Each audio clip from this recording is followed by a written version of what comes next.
Hello and welcome to Daily Tech Tutor. Today you'll learn how to write a FAFSA Verification Request Letter. This letter is a formal document submitted to a college or university's financial aid office to request or respond to verification of your free application for federal student aid. It helps clarify your intent to comply with the verification process and ensures your financial aid eligibility can be accurately determined.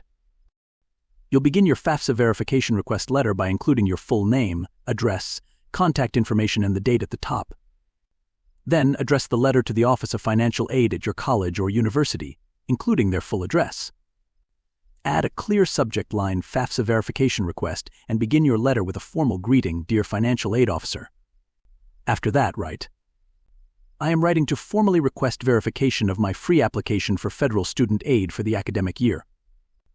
I recently received notification that my application was selected for verification and I am committed to providing all necessary documentation to complete the process promptly.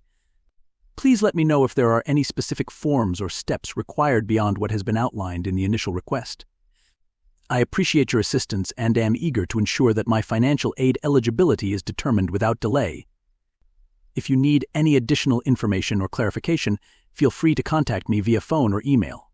Sincerely, your full name, student ID number." Here's our sample FAFSA Verification Request Letter. You'll notice how it clearly explains the reason for the letter, confirms the student's willingness to cooperate with the verification process, and maintains a respectful and professional tone throughout. The letter ensures clear communication with the financial aid office and helps avoid delays in processing your financial aid. And with that, I conclude today's tutorial. If you found it helpful, please like and subscribe for more tips on writing clear and effective academic and financial aid letters.